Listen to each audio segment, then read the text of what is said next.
Hey YouTube, this is Frozen Roses, and I'm back with you with another video vlog. Now, in this vlog, I'm going to do something different, which I haven't done before. I am going to review a movie, and the movie of choice tonight is 50 Shades of Black, which I just got back from seeing with some friends, right? Okay, so where do I start with this? Okay. So first things first, when I saw it, I was comparing it to 50 Shades of Grey, which I saw last year.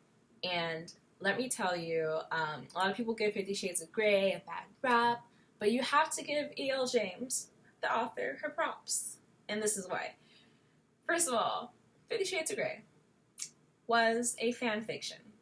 Okay, and for you guys who don't know what a fan fiction is, or who are not also fangirls like myself, a fan fiction is when a fan of something or a series, they write fiction about it because there's so much of a fan of it. So E.L. James is a Twilight fangirl, alright? So 50 Shades of Grey was actually a Twilight fan fiction. And what this means is that E.L. James, at some point, she went onto fanfiction.net and she uploaded and wrote a story not 50 Shades of Grey, but about Twilight. And in fangirl language, this means that E.L. James wrote a story, made an AU, which stands for Author's Universe, put some lemons in that, which is like how you say, like, sour, spicy parts of whatever to it, and then made it into BDSM fanfiction about Edward and Bella, or Twilight, and turned that sucker into a book, got a movie deal, and now Beyonce sings the cover of her Crazy in Love for it. So you know what? You gotta give her props. And it was a fan fiction, and as a fangirl, I can appreciate that. So, yeah. Alright, so, first impressions. First impressions was, when I saw the film, it's by Marlon Wayans. Marlon plays Christian Black in the film, does a great job.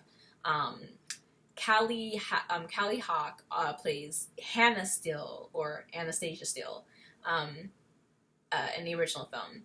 And what she brings to the film is definitely, I feel like she looks just like, Dakota Johnson. Like, that's what me and my friend were saying when we saw it.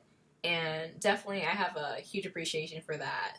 The ingenue black girl. So surprised to see that. I loved it, because as someone who does acting, myself, sometimes I feel like, I go to casting and they put me in film and they're like, what do we do with you? That kind of thing. Okay, so, first impressions, cinematography, phenomenal. Really good cinematography. Very smooth. The office, the setting looks just like 50 Shades of Grey. You walk in, you think it's going to be normal, or you don't walk in, you just see it in the film, but they make you feel like you're walking in, right? You have all the secretary peoples, all secretary, Christian Black's secretary. It has Black Enterprises, I believe it reads, and definitely just really nicely put together. There's actually in the office this abstract painting which kind of gives away, or kind of gives it I think irony is it. You know what irony it is when the reader knows something's gonna happen. But yeah, there's just this, it's so serious, it's like an office, then there's just this abstract panda painting on the wall. Look for that painting, it's hilarious. It's just really random and out of place, right? And then, Callie goes in, does her performance, goes to the office, does a great job of being, the Hannah Steele, and then, Marlon does a great job of being kind of creepy, Christian Black, really good though. Yeah, I say, definitely one big shocker for me, what I appreciated, was the best friend of Hannah, who in the original film is Kate, right? But in this film, it is Katisha, played by Jenny. Jenny, let me see if I get her last name so you guys know what it is. Jenny Zingrino. Definitely the writers did a great job, just unexpected what they did to Kate. cabana, or they even make fun of how, because when you're reading the book, you don't know how to pronounce, like, it's spelled, like, strangely, it's, like, Kavanana or something, and, you know, and even in the film, I think they say, like, Kavalama or something, just, like, really, really fun. You know, they did a really great job with that. I mean, the Jenny girl, like, Jenny, definitely played that part, just unexpected. You gotta see it yourself, you gotta see this performance, really, creative and really funny, just really comical, so definitely to see it to find out what I'm talking about.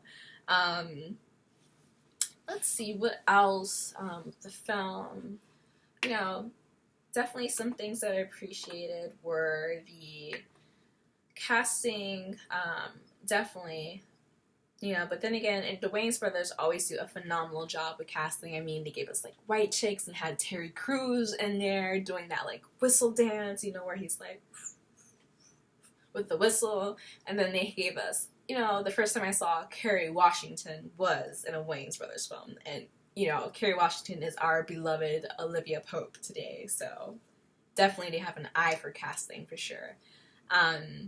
Another thing that I really, really, I felt was, you know, really good was that they really got into the Black experience into film. Like, I don't know what that may mean to you, but to me, it's just really how certain things can, you know, play out differently based on your culture.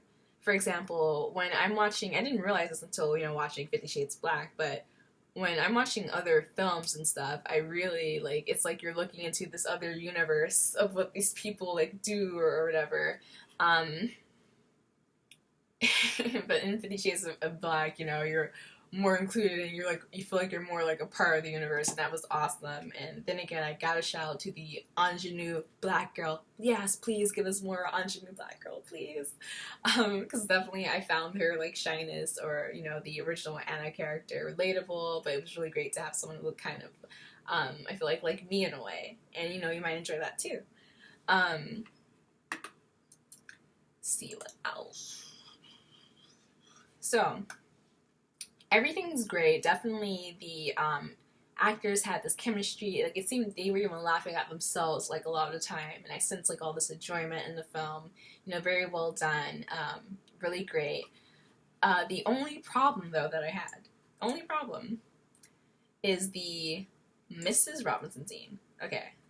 Now, for those of you who don't know who Mrs. Robinson is, she is just the reason, just the 50 Shades of Grey, like, just the plot, you know, she just really started some, you know, stuff, you know, but you have to see and find out how, or read the book, or see the film to see what it's about. But in the Wayne, you know, Marlon Wayne's version of it, this part broke my heart, like, oh my god, like, you know, it was so funny, it was so airy, everything was, like, so wonderful and great.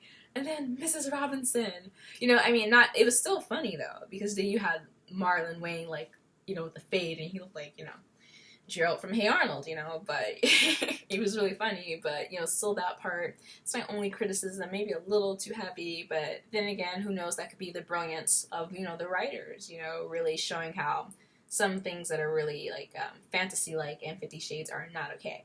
And let me tell you, like, I'm not knocking E.L. James at all, because I think when you're writing a fan fiction, you're not thinking about what's politically correct, okay? So, she, you know, it's alright that it's not. Definitely, another thing that they did, they had some raunchy bits. There was a shout out to The Weeknd, and, you know, I loved it, you know, loved The Weeknd, you know, that's the, you know, first time you really heard of him, you know, and You Earned It, like, that song, really, when you listen to this, I didn't know he was saying at first, but then when you listen to it, you're just like, ah. you know, she earned it, or whatever.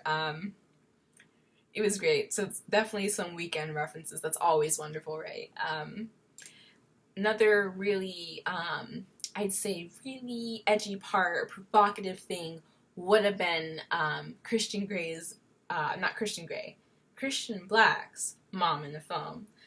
Definitely address some cultural differences with character, and in some very popularized things that we have in society today.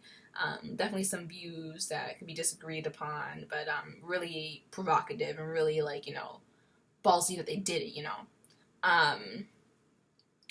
So I guess to wrap up my review, I would say Callie Hawks was perfection.